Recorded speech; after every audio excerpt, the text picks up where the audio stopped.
Awesome. We are live. So welcome, everyone.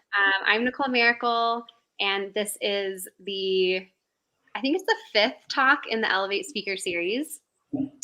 If you're new and you don't know what Elevate is a group of, it's a group for women in OCR to find community, to find expert resources, to meet your goals. And it's also just a way to highlight women in all aspects of the sport. So this talk is on training and racing with your menstrual cycle. And I'm joined by Dr. Anna Roby and Megan Roche. And just introduce them a little bit. Dr. Anna Roby is on a mission to help athletes know their bodies and how to fuel them for optimal health and performance.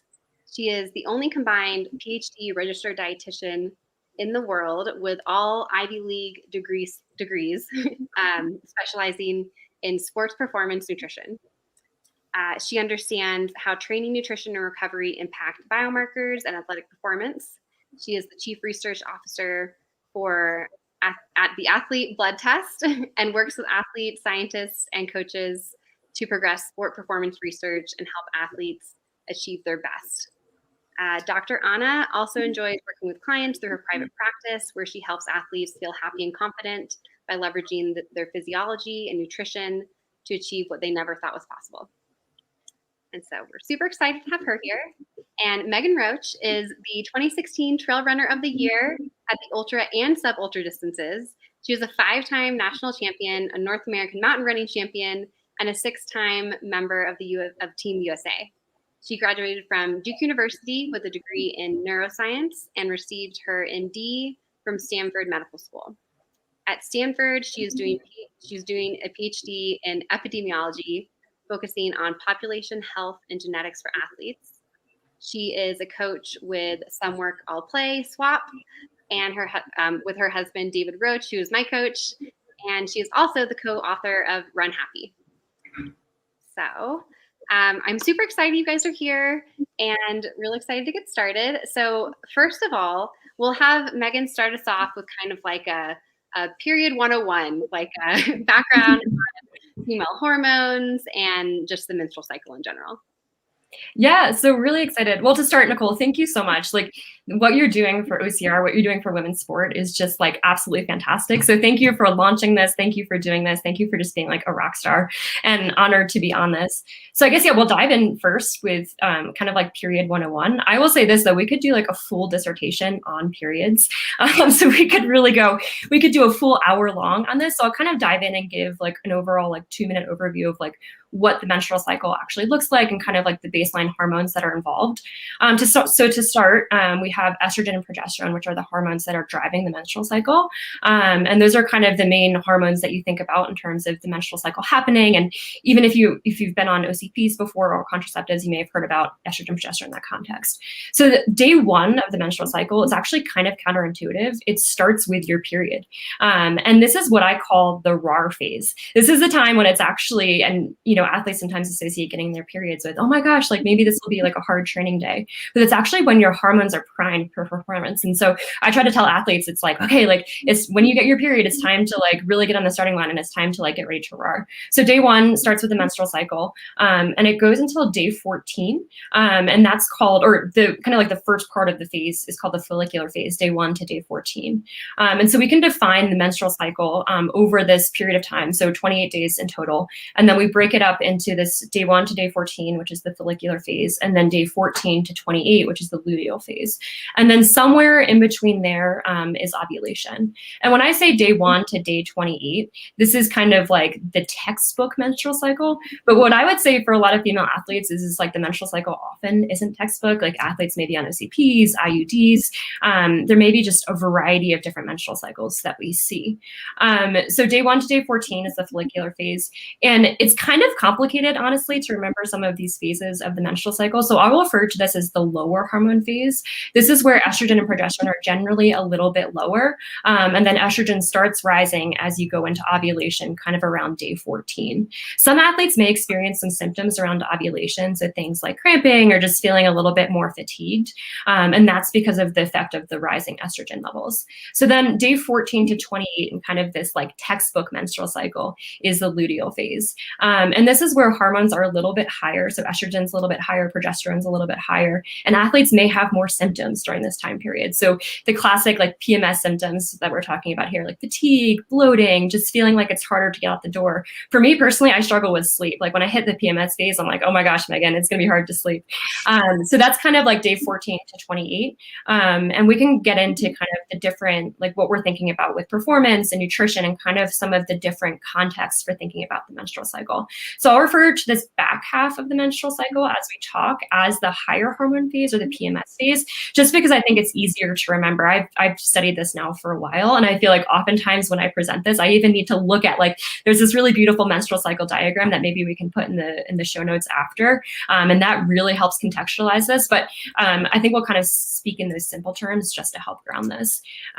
Yeah, anything else? I think I would love to turn it over. I mean, Anna is fantastic in this area. So I think like, we can either dive into questions or kind of like go through kind of based off of that. Yeah, I think you summarized it beautifully. And I have a little tip that I give to my clients to help remember it. So follicular is like the first half. You have F, follicular first, and luteal last is the last half. Because otherwise, yeah, when you're reading or listening to podcasts, it's like, wait, which phase are they talking about? And if you switch them, you could get it backwards. So I'm all for clarity. So that was a great recap. Awesome. I love it. And then is there anything like briefly that you want to say about the research that's been done in this area, or just like research that's like has or has not been done on female athletes? And so yeah, that's a fantastic question. So I think in general, actually, like when you think about exercise physiology in general, like women are underrepresented in so many exercise physiology studies. And that's actually one of the reasons why, is because it's very hard. The menstrual cycle is considered this confounding variable, which is unfortunate and should be changed, which means that it's kind of like, it's impacting how the study is being conducted. But I think as a result, it's really hard to take exercise physiology studies that are done in men and apply them to women because the underlying physiology is so different. And so I think it's just really important that like we ground these discussions in the fact of like, let's really look at like what's happening in women. And Stacey Sims, author of the book Roar, like if you dive into that book, she does a great job explaining some of this stuff. Awesome. All right. Well, let's get into it. So we're going to start with a few questions that are centered on contraception. So we had a lot of questions on this, and one of them is just to start off, if you have an IUD or other types of birth control, does it matter then? Like, are you actually having a normal cycle? And so looking at the cycle, do you need to train or feel differently throughout the month if you're on a birth control? I'll let you take this one, Megan. This is kind of your jam, so go for it. I'll go for this. So there's lots of different hormonal like contraception options out there, and I think like really doing research on them before like you decide to choose, or just even if you have one and doing a lot of performance research, and we'll dive into the different options. In general, so athletes who are on an IUD will be cycling regularly. The difficult thing with that sometimes is that athletes may have lighter periods or no periods as a result of having the IUD. And sometimes it can be a little bit difficult to figure out which phase you're in. And so there's a certain things that you can do tracking, you can do basal body temperatures. There's a few other different ways to try to figure out what phase of the cycle you're in if you have an IUD and you're not actually getting your period or you're spotting. Oral contraceptives, and we can dive into some more research on those later, kind of set you at a fixed hormonal level. And so you can know when you're getting your period. You can go through, some athletes actually may choose to go through the placebo pill and go like 3 months without getting a period. And so there's lots of different variations there, but they generally set the hormones at a fixed level. Okay. And so to piggyback off of that, what are the pros and are there any cons of using oral birth control in relation to performance? Yeah, I can dive into that real quick, and then I would love to hear some of the fueling recommendations for this. So oral contraceptives are a fascinating topic actually right now in research. There was just a 2020 article that came out. It was a systematic review that kind of looked at all of the different studies of what happens when women take oral contraceptives and the impact on performance.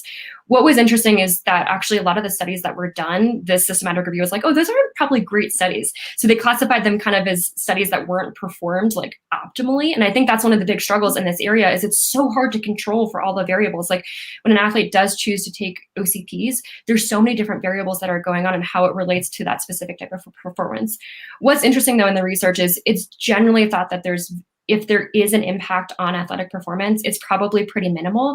But what study results show is that there's often varied findings. So some athletes may experience more of like a drastic impact and some athletes may have no impact.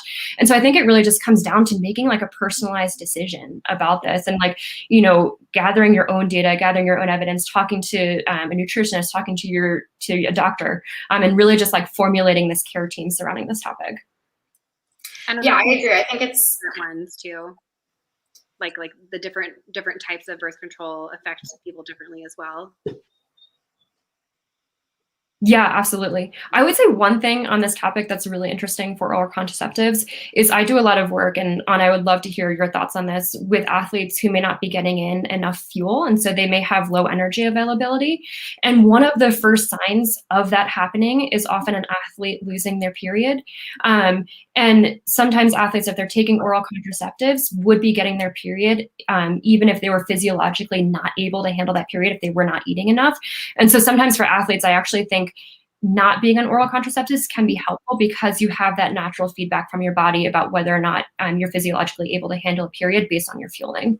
But Anna, I would love to hear, that's kind of more of like the fueling kind of field. I would love to hear that. Yeah. So I think, I totally agree with you that it should be a larger decision when it comes to using it versus not. When you look at the research with performance and oral contraception, it's interesting because if you're looking at performance-based outcomes, they don't necessarily see a big detriment or a big difference with OCPs or hormonal contraception in relation to performance, so strength or endurance. But if you look at some of the more sort of molecular studies, we do start to see some differences. So we know that OCPs increase something called sex hormone binding globulin, and this is something that binds on to testosterone and it decreases testosterone. So in some of the studies, they've shown that testosterone can be up to 50% lower in OCP users relative to women who are not using it.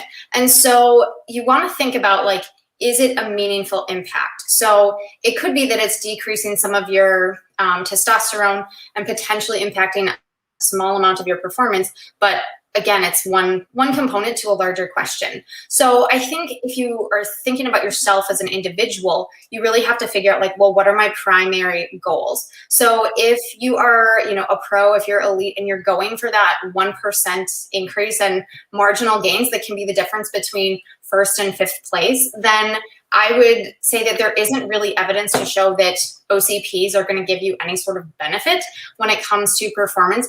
And if anything, there's some evidence that could be more of a performance detriment than or neutral, but definitely not a help. So whether or not that's enough for you to not want to use it is completely an individual decision. But it just depends on the type of studies that you're looking at and really what your primary outcomes are and what your priorities are as an athlete, whether you're someone who's, just wants an easier option for contraception, or if you're really going for those kind of small differences. But mentioning with the low energy availability, I think that's huge. A lot of female athletes are not eating enough.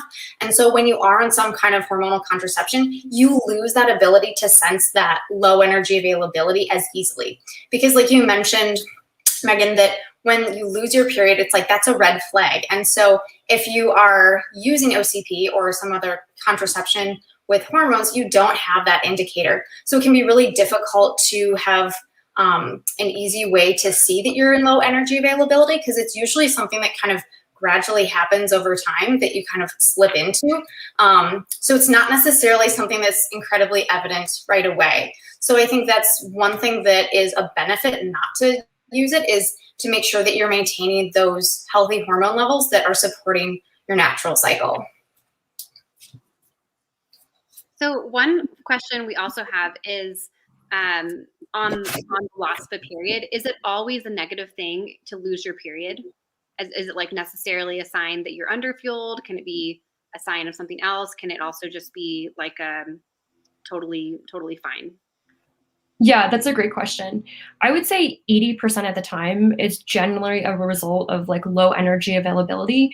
And that's a point in which like you can say, okay, like you can go and meet with, I think it's a great time actually to go meet with an RD, meet with a nutritionist and kind of work through your overall energy expenditure and work through how much fuel you're getting and making sure that you're balancing that out. Sometimes in some situations, I see athletes under extreme stress lose their period. And so I think that's another important consideration. And then it's also important to consider how long this is happening. So I think, once it becomes 3 months, 6 months, that's really a time that you should start, even 2 months. I think sometimes cycles can get a little funky. I work with a lot of athletes who are doing long ultra races. And sometimes after long ultra races, we see some variability in cycles. Even actually with the COVID vaccine, I've seen some variation in cycles after athletes have received the vaccine. So I think in 80% of situations, like it's just really important to take that like holistic look. And then sometimes there are these other factors. PCOS, polycystic ovarian syndrome, is another situation in which athletes may have more irregular periods. And so there's kind of like this other bucket of like 20% of things outside of the low energy availability. But Anna, I would love to hear like your thoughts on this too. Yeah, I think that most of the time it's not a good sign if you lose your period. I'm trying to think of a situation in which it wouldn't necessarily be a negative. I think you said it well, that you want to make sure that this is like within the context. So if you're losing your period, that it's not an ongoing thing. Maybe if you miss it like 1 month, but if you're missing it consistently, then that's definitely a red flag that you want to make sure that you're talking with a practitioner to make sure that everything is okay. Because clearly something has changed. But yeah, I would say most of the time that's kind of a red flag that you should, someone and see what's going on, because I can't think of anything off the top of my head where that would be like, oh, it's no big deal. Because like your body's designed to function that way. So if that changes, then it means that something's going on hormonally. I think actually the one thing I was just thinking of is sometimes in adolescent athletes, it can take a little bit to establish menstrual cycle consistency. And so in that situation, if we have athletes on here who are under 16 or like between 16 and 18, sometimes cycles in those athletes in those ages can be a little bit more variable. Yes, that's a really good point. And yeah, so your menstrual cycle is going to change when you're, just an adolescent and going through puberty versus like a woman who's been cycling for years or decades. And then, so there's a question here. Is there a downside as an athlete to skipping the sugar pills that come in the contraception packages in order to like not have a period? Is that okay? Is it not okay? Yeah, it's a really interesting question. I mean, sometimes this is actually one benefit. This is, I would say, there's not, in my opinion, there's not too many benefits of OCPs. I think they're simple, they're easy. I think this actually may be one benefit is sometimes athletes, if they do struggle with PMS symptoms or they do struggle with symptoms, skipping that sugar pill and kind of going right through and not getting a period is okay. And you can do that surrounding key races, especially if you're someone who deals with heavy periods or you just struggle with that in general. So, I mean, that is okay. I would say, so there's a lot of debate out there in the scientific and the medical community about how long you can go on doing this for. What I generally advise athletes for is I wouldn't do this for more than 3 cycles. I think it's good not to try to like prolong this out through a year, but that's actually certainly it's varied and debated in the scientific literature. Yeah. All right. Did you have anything else to follow up? Yeah, I looked in the literature and like I didn't see any strong compelling reasons that you couldn't skip it, especially like if you're just doing it once. So if it's easier logistically for like a race or something, then I would say go for it. All right, great to know. So then also, sorry. So if you're not having your period and you are put on birth control in order to have one, is that like I've heard there's indications for that in terms of wanting to increase your bone density, and because not having a period is a bad sign, and so people are put on contraceptives to have one. But is that it's not like a naturally occurring period? So are there complications there, or is that actually not really getting at the problem? Yeah, this is a fantastic question. Do you want to go, Anna? Yeah. So I think that you kind of alluded to it here, that it's not really getting to the root of the problem. It's kind of covering it up. So if you're not getting a period and you've, kind of gone through puberty and you should be naturally cycling and you don't have your period, it's a sign that something is off. And most of the times it's low energy availability. It can be other things too. And so you want to make sure that you're working with your doctor and practitioner to kind of figure out what's going on. But just going on a birth control pill is kind of like putting a Band-Aid on it instead of getting to the root of the problem. Because if you're not getting your period, it means that your hormones are naturally fluctuating like they should to get a normal cycle.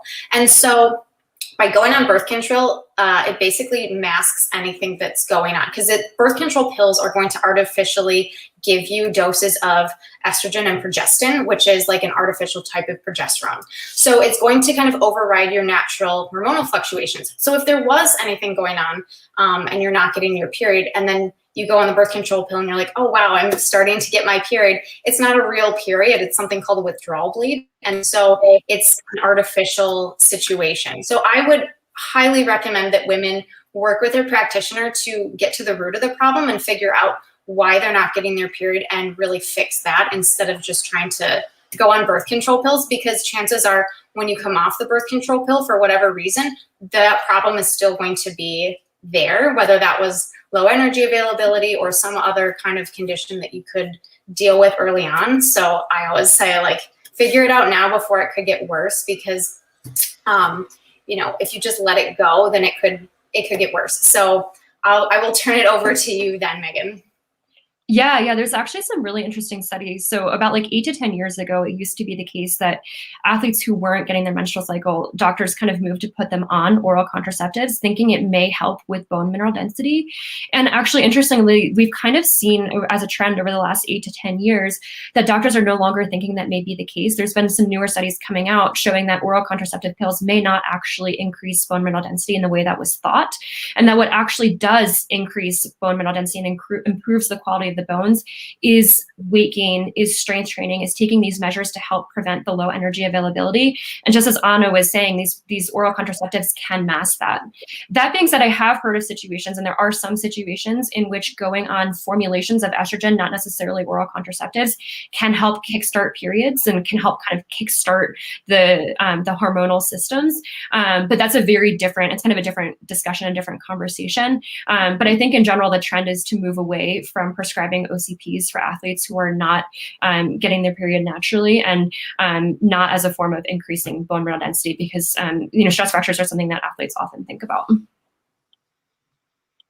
Awesome. So kind of to recap, it sounds like whether you're on an IUD or oral birth control, you still have fluctuations in your hormones over the course of the month, and you're still having a cycle that you can pay attention to in terms of how you are fueling and training. Is that accurate? Yeah, that's accurate. And sometimes with the IUD, it can be really helpful to just kind of like journal or to like find some other tracking metrics just to see kind of where your cycle, your hormones can be at. Okay. All right. Well, let's move on to the topic of training and racing and how the timing of that can work. So a question we have is, how can I optimize my training by understanding the different nuances of my cycle, and how should I be training during certain phases? Yeah, absolutely. I mean, do you want to go for it, Anna, or I can pick this one up? Yeah, you can jump in. So I think one thing that I really highlight, and this is more like putting a coaching hat on, is and actually, Anna, I saw this on your Instagram. I just followed you on Instagram. You have a fantastic Instagram. But you highlight the fact that world records have been like run and set in every phase of the menstrual cycle. And I think that's something that's like really important to highlight on this conversation is that like, we're not just athletes for 2 weeks out of the month. Like, we're top performing athletes at all times of the year, at all times of our cycle. And I think like it's helpful in training to kind of build confidence in some of those like PMS or higher hormonal phases, that you can do workouts, that you can do strong things, that like, the body is capable of handling this across all the different phases of the menstrual cycle. And so as a coach, I try to have athletes, I don't do a ton of shifting around of training.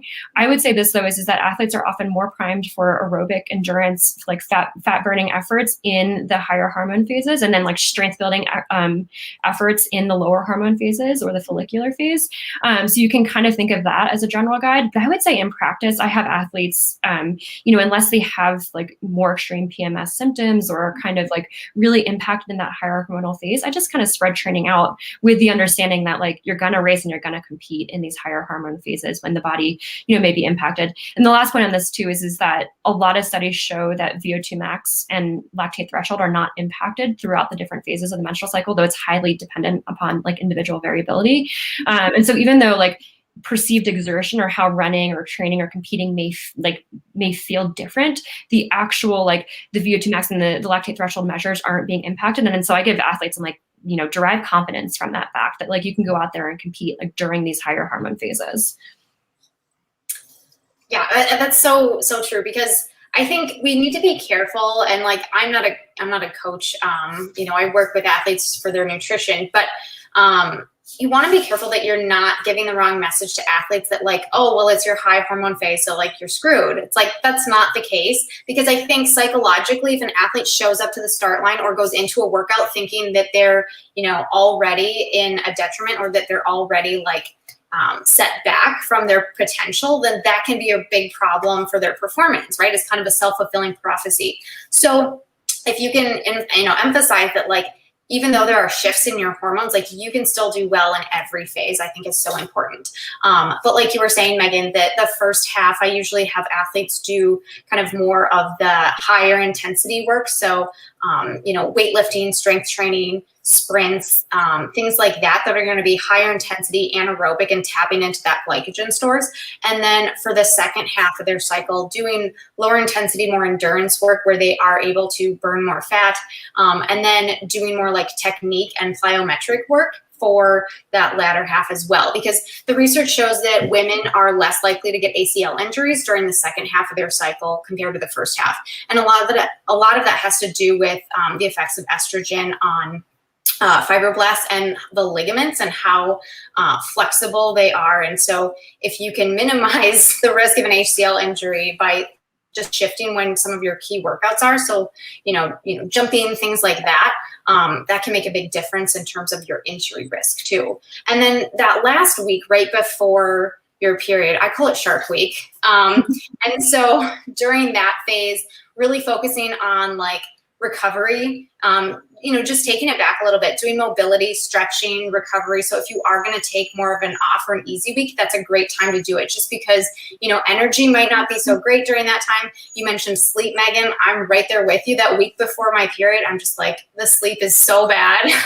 So trying to, just kind of give yourself a little bit more grace during that time, instead of putting some of those harder workouts in that time, can help you feel more successful, because then you're like, I did my workout. It was only 20 minutes of mobility and stretching and like some easy runs, but at least you feel like you've succeeded, versus like trying to put a tough workout there and being like, wow, I could not finish that, or I didn't hit that intensity or whatever. So you can be, a little more strategic when you understand the different phases of the cycle, and then working with it instead of just trying to like white knuckle your way through some intense training when it might not be super beneficial. Awesome. So then the next question is there a benefit to cut back in volume or intensity during your period? So I guess you just answered that pretty much. Like intensity, you're saying goes in the second phase, well as well as like plyometrics and anything like that. What about volume? Yeah, that's a great question. I think actually something really interesting too on this topic is I see a higher prevalence of women who have like hip pain or back pain, or kind of just feel a little funky sometimes during that higher hormone like PMS phase. And sometimes, if we're tracking that in an athlete over time, that's a case in which I may reduce volume, just because like that could be some underlying inflammation that we kind of want to back off on. So I think it really becomes like an individual thing of like knowing your body, like, having data on yourself, working with a coach, like trying to help figure out some of these different patterns. So one thing that's a little bit more specific to obstacle course racing, potentially, a lot of people do a lot of rock climbing as training, myself included. And that's something it's very strenuous on your tendons. Mm-hmm. So to me, that's like, oh, that's a red flag that maybe I shouldn't be trying maximally in that it would be like in the first phase, right? That would be like a higher injury risk time. Yeah, potentially. And I think most of the research is looking at ACL injuries in basketball players, just because they're one of the most prevalent sports that you see ACL injuries. But yeah, that's an excellent point that, anytime there's a risk of injury, especially with kind of those joints, those ligaments and tendons, that if you can move that to when your estrogen is lower, then that could potentially give you a little bit more protection from the ACL injury. There also are some really interesting studies out there about proprioception and dexterity in the higher hormonal PMS phase. And so for me personally, like it's actually funny. I was reading those studies and it like totally validated the fact that I feel like I always sprain an ankle, like running down a mountain in my PMS phase, because my dexterity is terrible. I'm like stepping in holes and like not doing a really good descent. And so it's interesting actually to see that backed up in the research. Interesting. So maybe that's also the time to tape your ankles. Yes, exactly. Yes. Or avoid like the really technical trails. I actually have an athlete who I coach who's like, I sprained my ankle like every time in the PMS phase, just because I'm feeling like my dexterity feels a little, or my proprioception feels a little bit off. Interesting. All right. And then, so a specific question we have, is there a time in my cycle that I shouldn't bother with hypertrophy focused training? I wouldn't say that you shouldn't bother with it. I think there's potential for more muscle protein synthesis and better muscle gain in the first half of your cycle. So in the low hormone phase. So when you get your period up to ovulation, you're going to have, if you look at the research, there's better recovery and muscle turnover, protein synthesis in that first half. Whereas in the latter half, when progesterone is higher, there's actually an increase in protein breakdown. And so there isn't as much muscle remodeling going on in that second phase. And so by emphasizing your hypertrophy in the first half, I think that you could get better results. Not to say that you shouldn't be lifting in the second half, but not trying to PR, maybe not pushing your limits for those workouts and saying like, I'm going to build during the first, half of my cycle and maintain for the second half, can be an easy way to just kind of think about it. So like I lift throughout the month, but like I'm not trying to lift super heavy or PR during the luteal phase, just because generally I don't feel quite as well, but also like it's just not as easy to kind of tap into those higher weights and focus on the hypertrophy. And physiologically, you're just primed to build more muscle in that first half of the phase. But I wouldn't say you don't have to do any weightlifting in that latter half, but just maybe realizing that it's maybe not something you want to be emphasizing, but just having more as kind of like a maintenance just for general health purposes. And I do a lot more mobility in the back half in like the luteal phase. I really do a focus on mobility and then mixing in strength and mobility as well. Awesome. How would nutrition play into this? How would you use nutrition to complement like the higher amount of strength training in the luteal phase, or is it luteal? Yeah. So it works out really nicely. So in the first half, so when you get your period up to ovulation, this is when you have more glucose tolerance and better insulin sensitivity. And so this means that your body is better at metabolizing carbohydrates. So this is when you want to really focus on those higher carb meals because it's going to help fuel those higher intensity trainings, the sprints, the weightlifting, building muscle, that sort of thing. So really kind of focusing on those, healthy carbohydrates, because your body's very good at storing them for glycogen, which is stored carbohydrate in your muscle. And then when you look at the micronutrients, there's actually some very early data looking at increasing iron intake during the first half of your cycle, and also vitamin E. So again, this data is like very early. So I wouldn't necessarily say that's a strong recommendation by any means, but just thinking about like, if you can add some more iron-rich foods during that first half, that could potentially give you benefits throughout the cycle.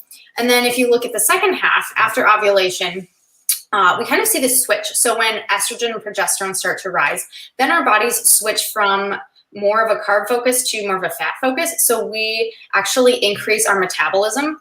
And so you're burning more energy just at rest. And so this can cause you to feel a little bit hungrier, as well as feel warmer. I call it the young lady hot flashes.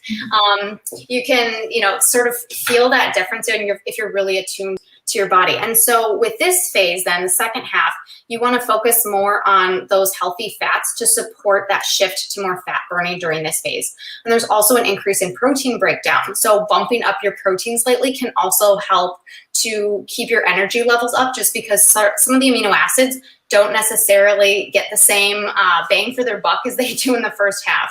So having a little bit higher amino acids, so a little bit more protein intake, and then focusing on the fats. So just bringing carbs down a little bit and bumping up the fats and the protein can be really helpful to keep you, feeling full and satisfied, but also kind of supporting that natural shift in the metabolism. And then you also want to increase your fluid intake during the second half, because as women, we sweat more during the luteal phase. We sweat later, but when we do start sweating, it's a lot more. And so you're losing more fluid, so it's a little bit easier to become dehydrated, as well as losing more electrolytes. So bumping up magnesium, potassium, sodium. These are all really important minerals and electrolytes to help with muscle function and just general health. So focusing more on some of those, as well as zinc, can be really important. So zinc and magnesium are used to build up your uterine lining. And so you tend to use a lot of zinc and magnesium to build that up. And so by increasing your intake of that, that can help. So you also have enough of those minerals to be doing their normal functions on top of, building up that uterine lining. So that's kind of the overall first half, more carbs, second half, bump up the fats and the proteins, and then, the electrolytes and fluids is kind of big picture of that. Awesome. Do you think any of that happens naturally? Like, do we crave? Yeah, that's a great question. And yes, so they've actually done studies on this, and women do crave more protein-rich foods and higher fat foods during this second half of our cycle.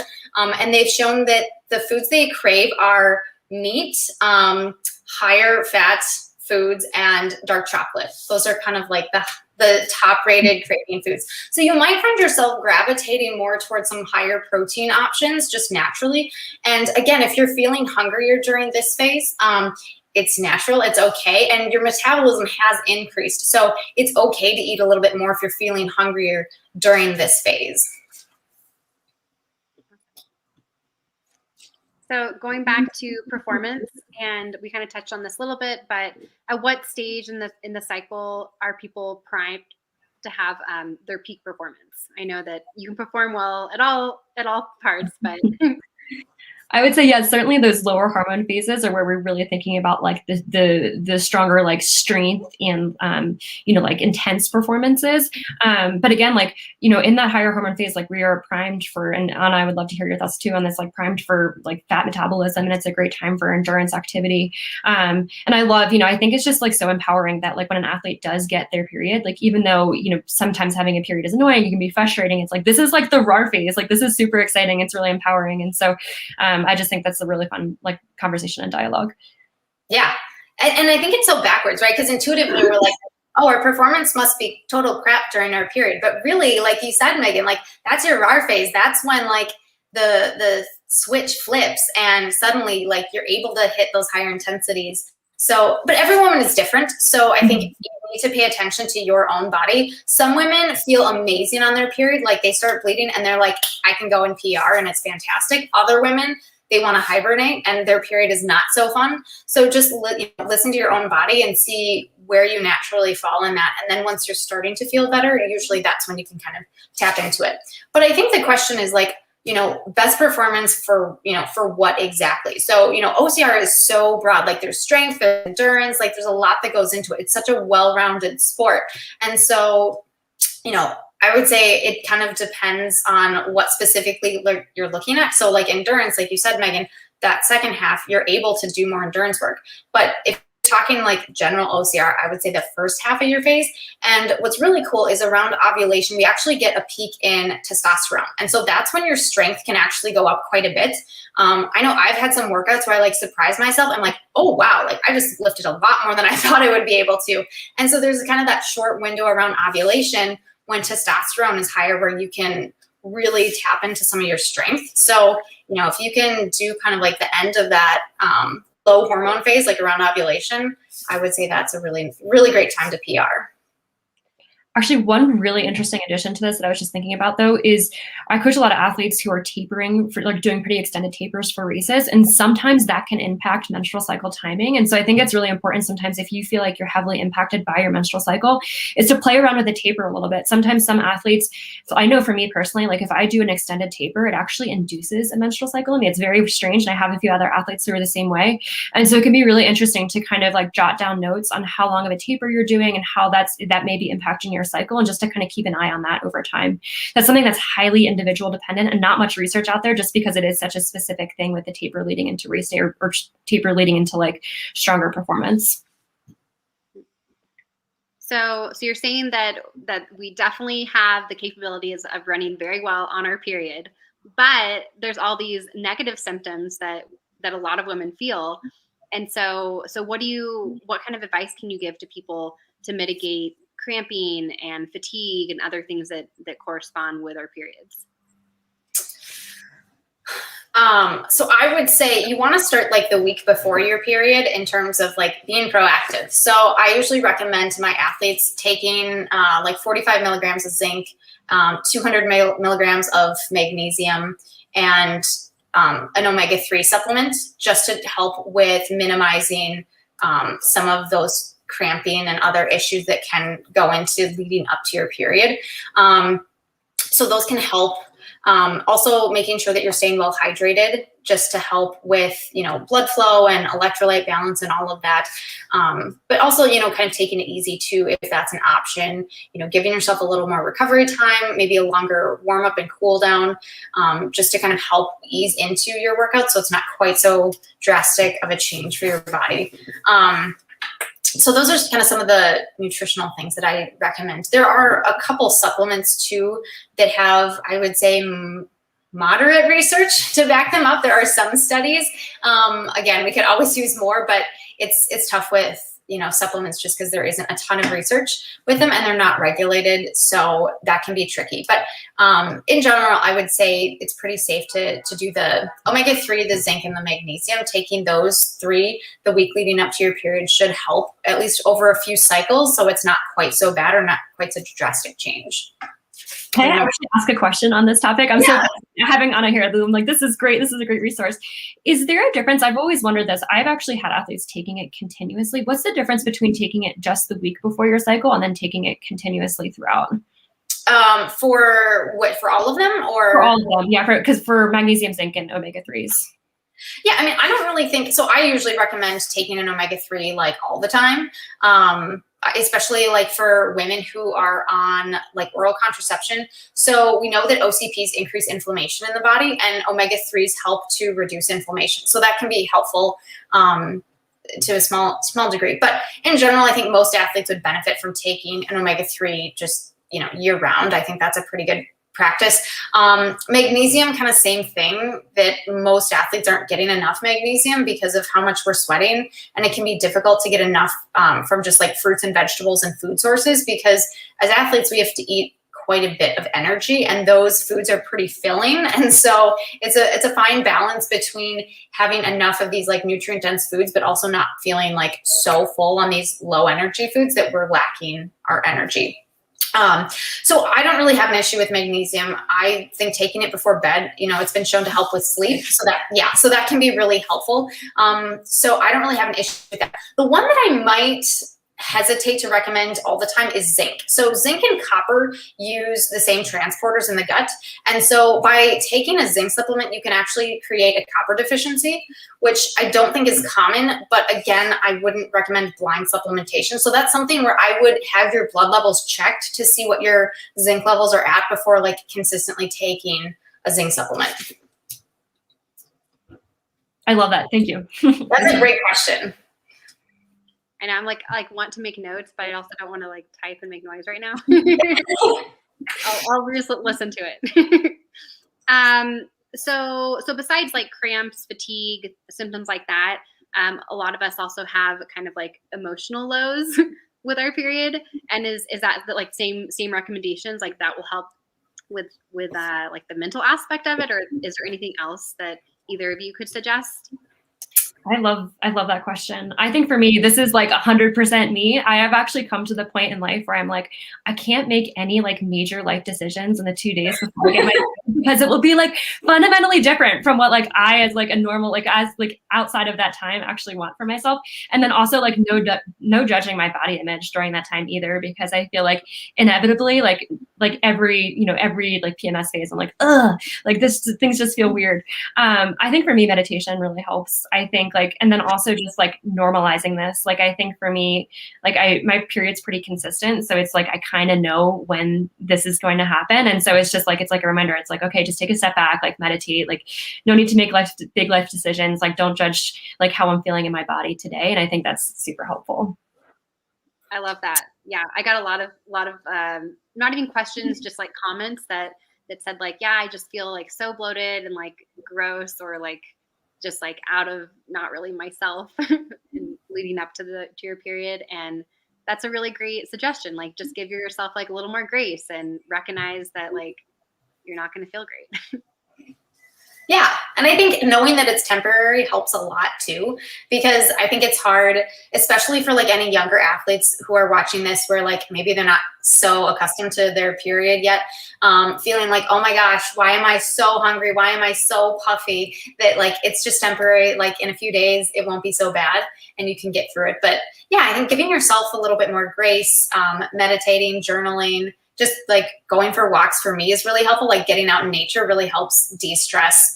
And then try not to have any, like you said, making no big, like either decisions or like events that week can really help to just kind of like ease into it. And then from a nutrition standpoint, making sure that you're getting enough, healthy carbohydrates to produce that serotonin, which is that feel-good neurotransmitter.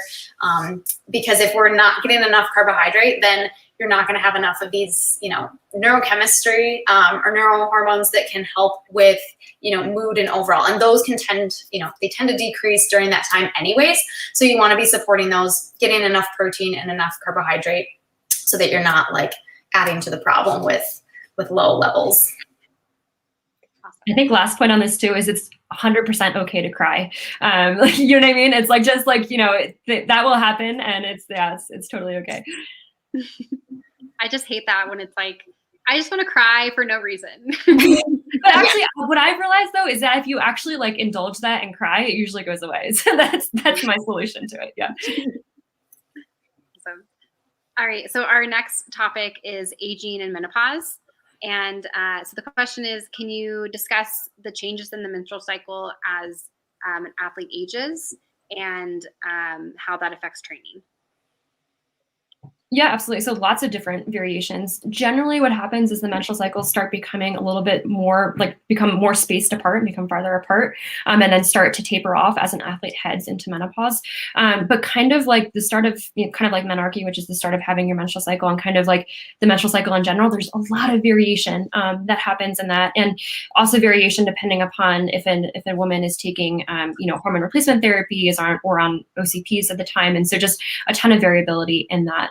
What I say to women during this time, and I would love to hear Anna's recommendations in terms of, I feel like a lot of this stuff comes from like a nutritional standpoint, but I really do a heavy focus on strength training during this time. I think it's a great time for the bones to be doing strength training. Strength training has great reinforcement in terms of producing like overall hormones and for getting like a great hormonal context going. And so I think it's really helpful as women start thinking about menopause. This is a great time to think about like cross training and strength training, in addition to continuing to being like a total badass doing OCR or trail running or like whatever you're doing. Is just adding that component and that layer in. And then working with a doctor too can be really helpful. There's some great blood tests to kind of look at where your hormones are at and to get like an assessment of where things may be trending. But I would love to hear, I think a lot of this really is nutritional and can be kind of like augmented with that. Yeah, so I completely agree with everything that you just said. And, going into it, you have to keep in mind too, like perimenopause it can be up to 5 years before you actually go through menopause. So it's can be a really long process, and it's not something that's as quick as like puberty is. So, keeping that in mind, as you go into kind of that perimenopausal state, muscle protein synthesis tends to decrease during this time. So as you mentioned, Megan, strength training is so key.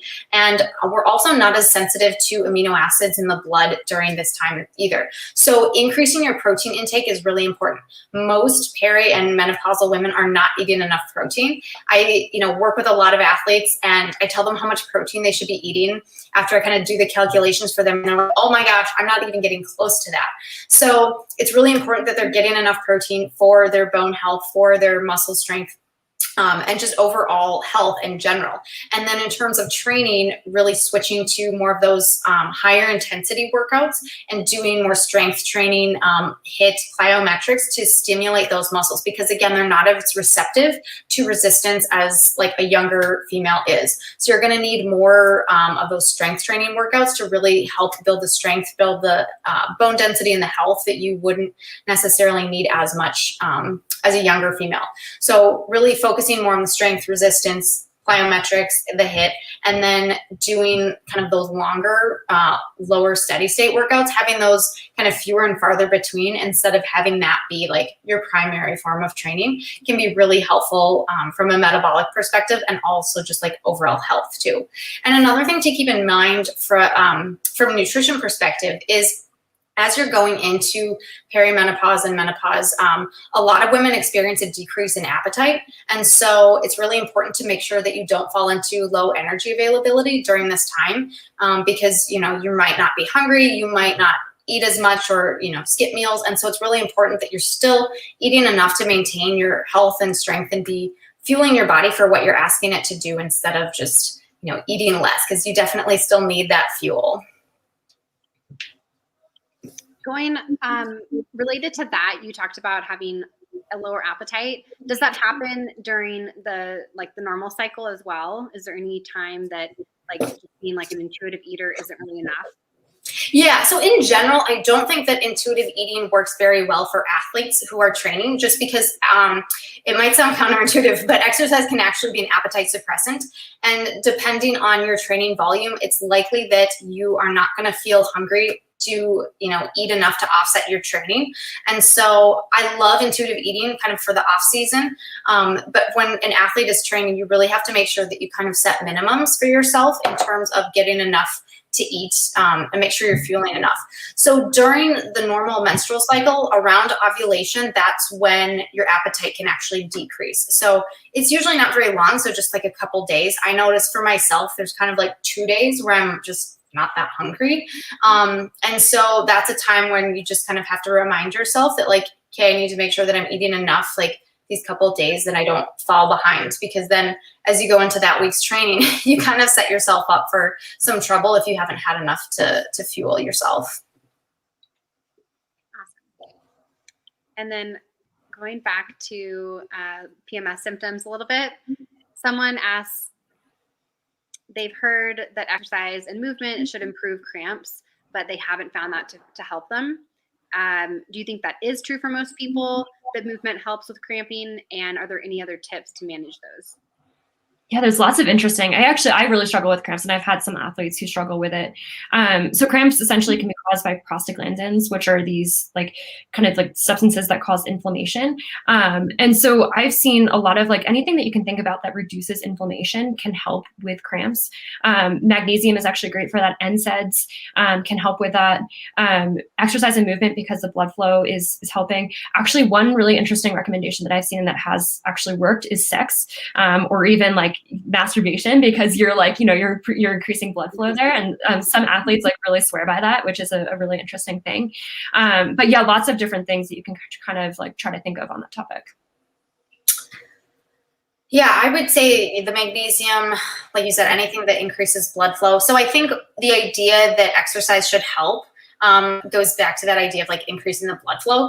And so I would ask her, what kind of exercise are you doing? I don't think strength training is necessarily going to really help with the cramps. So maybe doing something easy aerobic. So going for a light jog, not sprints, or doing the elliptical or something that would just kind of get your body moving a little bit, but that's not too intense. And everyone is different. So she might not think that exercise helps her cramps, and that might be true for her. So, again, kind of listening to your own body. So if you're like, I've tried different modes of exercise and it's just not doing it, then, like Megan mentioned, like trying the magnesium supplement, making sure you're getting enough fluids, and, anything else that could kind of help with that blood flow, and minimizing the cramping can help. Sometimes, just making sure that you're not like overdoing it on sodium can be helpful. And then again, like making sure you're hydrated can help as well. Getting the lots of leafy green vegetables,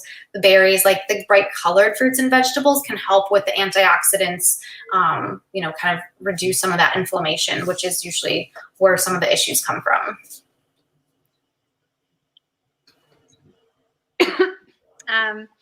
So for postmenopausal women who are on hormone replacement therapy, are there any recommendations you have for them to just be aware of and things that they can do to optimize their performance?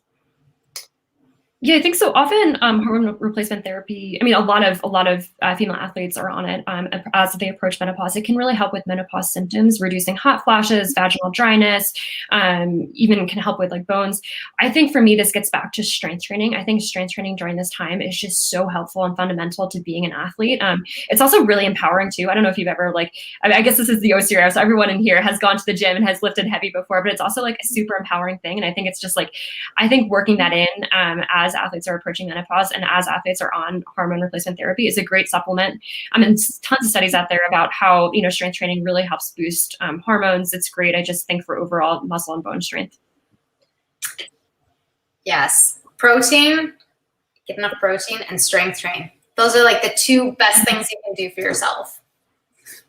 Awesome. So moving on to focus a little bit more on nutrition. Let's see. We kind of went over how to best fuel like throughout the cycle. I don't know if there's anything else that you want to touch on. No, I mean, like, again, just kind of like thinking more carbs, iron, vitamin C to help them increase that iron absorption in the first half. And then the second half, bringing up the protein, bringing up the fats, and then focusing on the micronutrients, the sodium, the magnesium, zinc. Also copper is another one. So there's, a lot of things that tend to decrease in that second half of the cycle. So making sure that you're just, getting more overall. So the increase in hunger, I think there might be something to that. I think evolutionarily, our bodies are trying to get us to eat more because we have more nutritional needs arguably during that second half. So don't be afraid. Like if your hunger goes up, it's all right. All right. And then one specific question is. It's Benji. Oh my gosh, you scared me. He's okay. He'll just be whiny now. So the question's about intermittent fasting for female athletes. And yeah, the question is, does that lead to injuries? Oh, I love this. I did some intermittent fasting studies for my doctoral research. And so indirectly, yes. So intermittent fasting, I do not recommend for women in general, and I definitely don't recommend it for female athletes because there are no additional benefits that you're going to get from intermittent fasting that you cannot get from exercise in and of itself. So, intermittent fasting has these purported benefits like it increases longevity. It can help with blood glucose tolerance and like all of these things. And I'm like, great, you get all of these benefits just from exercise. So fasting on top of that isn't going to give you like a double win. And so it can cause a lot of detriments for females because it really shortens our time window to be getting our bodies the fuel that it needs. So it means that we don't have as much nutrients going into our bodies for a longer period of time. And that can be problematic for recovery and performance. And so this can really cause you to be more prone to low energy availability if you're only limiting your time window to a certain period of time for fueling. And so this can cause you to be more susceptible to injuries. So indirectly, yes, intermittent fasting can cause you to be more injury prone. And so I don't recommend it. And also it's difficult enough as female athletes because, training takes so much time and it takes energy too, right? So we need to be eating enough that we're fueling, but you have to be empty enough to train, right? Like you're not going to have like a bowl of pasta and then go run. And so, there are only so many hours in the day. So it's already I think, enough of a challenge to make sure that you're eating enough throughout the day to support your training and your body's natural needs that it has, and to also make enough time and space for that sort of emptier time in your stomach to be training. So I definitely don't recommend intermittent fasting for women, because it can be, physiologically damaging. Really can mess with your hormones. Women have a greater sensitivity to something called GnRH pulsatility, and that just means like our bodies are more sensitive to energy availability, and it takes less of a stress to throw our hormones off relative to men. So a lot of the intermittent fasting studies, well, most of them are done in animal models, so I don't think it's terribly applicable to humans in general.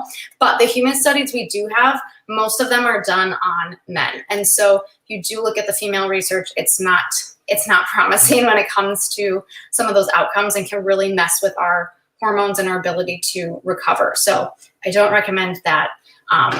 And so you can definitely just have like a healthy sort of eating schedule and plan, but over more hours, I think, is going to give you the best benefits.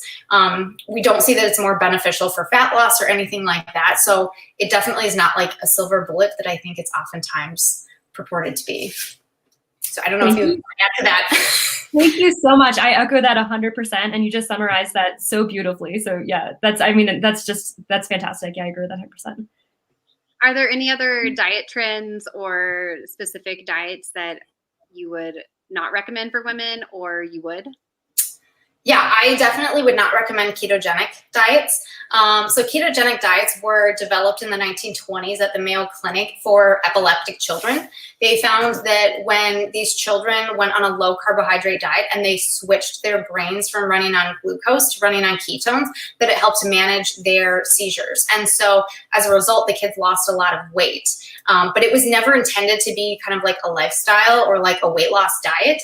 And it can cause a lot of other problems long term, and especially for women. So women need carbohydrates to function. Men can get away with low carb pretty well. But like I mentioned, as women, we're much more sensitive to energy availability, especially carbohydrates. So if you cut your carbohydrates, but you're still eating enough energy, that can cause a stress on the body. So when you're in ketosis, that can be a stress, because your body's like, well, I'm not getting enough carbohydrate, and that can cause your hormones to kind of shut down or become, imbalanced, and lead to hormone issues with, the menstrual cycle and all of that. But in addition to that, it can cause some issues with constipation, and also really throws off sort of the gut microbiome, because we need fiber to nourish those microbes in our gut, and that can be really important for overall health. There's very little that we agree on like wholeheartedly when it comes to nutrition, but one thing is that like we need a healthy gut microbiome for overall health. And if you want to be a great athlete, you need to be a healthy individual first. And so making sure that you're getting lots of like, real food that are going to be good sources of fiber to fuel those microbes in your gut is so important. And so a low carb diet is going to not usually give you enough of that high fiber food, can cause constipation and some gut dysbiosis, or at least some imbalances in the gut microbiome. And so, yeah, overall, I just think that the ketogenic diet, it's not great for everyone, but I think it's particularly harmful for women. So women need a minimum of like 150 grams of carbohydrate, because that is how much your brain and your kidneys use just to function on a daily basis. So like if you don't even get out of bed, your brain and your kidneys are going to use like, I think it's 130 grams of carbohydrate. So, you hear these women who are on like 50 grams of carbs a day. I'm like, it's not a good place to be. So, every diet kind of has its quirks, but I don't have any clients that have talked about like the carnivore diet, but I've heard that that's like a thing, which sounds just like keto. So I wouldn't recommend that, but, making sure that you're getting enough, healthy carbohydrates and, all of the nutrients is so important. So I think the ketogenic diet's not recommended. Awesome. So we have a question in the comments, and so we're wrapping up. So if anybody does have any other questions, get them in, but we will pull this one in. So the question is, are there any changes to what has already been discussed for people with endometriosis? Yeah, I can answer that. So endometriosis is essentially what happens when the tissue that's normally lining the uterus actually grows outside the uterus, just as kind of like a context. And it can cause more painful periods. So athletes who have endometriosis may have more painful periods. Sometimes it can cause GI symptoms around the time of having periods. So bloating, GI pain, diarrhea. I think actually these recommendations just become even more important. Like I think for athletes with endometriosis, like really staying on top of the magnesium, staying on top of some of these supplementations that can help with the painful cramps, it becomes even more important. And even sometimes too, like some of these topics that we've talked about with mitigating fatigue in training can also pay off too, because fatigue can be another component of endometriosis. But I think also too, just pulling in, I think this is a great time to really work with a registered dietitian, to work with a physician, and really just like pull in a team who knows you well. I think that's super helpful in this process. Yeah, I don't really have anything else to add. I think that was very well said. And just knowing too, like if there are certain foods that bother you more during kind of your period, because it can be more painful, that's something to obviously pay attention to and really customize to yourself. So I know some women like kind of easier to digest foods during that time. So things like, bananas, oatmeal, things like that can be a little bit easier on the system. But again, everyone is different. So. All right. So the last question then is kind of goes back to the topic of fatigue and just kind of having lower motivation. So I know, Megan, you're kind of like the queen of dedication, I would say. So in particular, like what would you tell people that say, it's just like, it's so hard for me to take those few steps, like to get out the door and do my workout when I'm in those like really fatigued stages?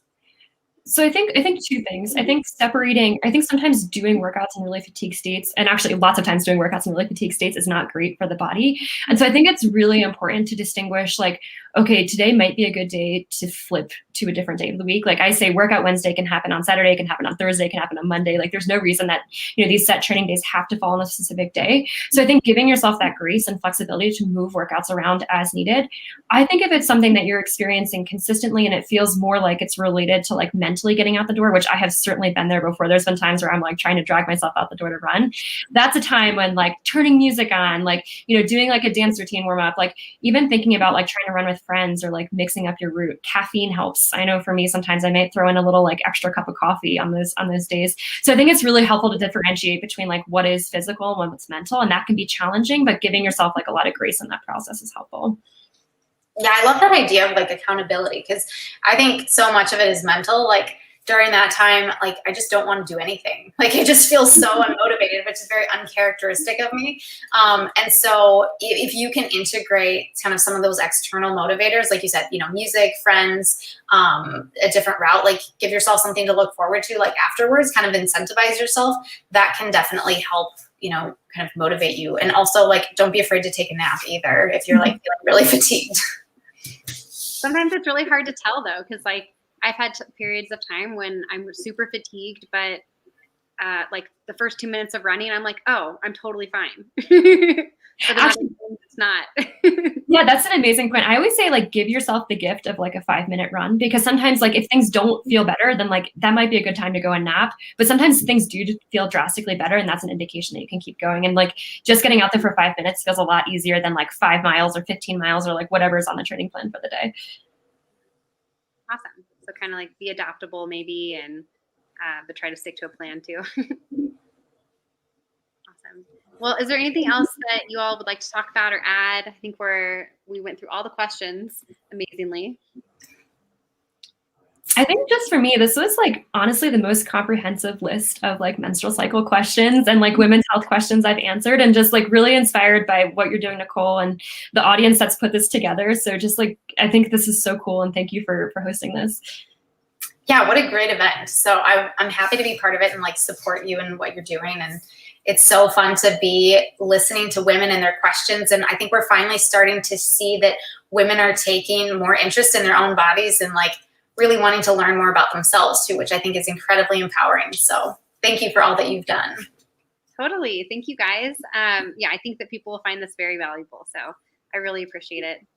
And yeah, that's it. So thank you so much. And I will put all of your details into the YouTube channel so people can connect with you afterwards and see everything that you guys are doing. So thank you so much. Thank you. Bye. Bye. Bye.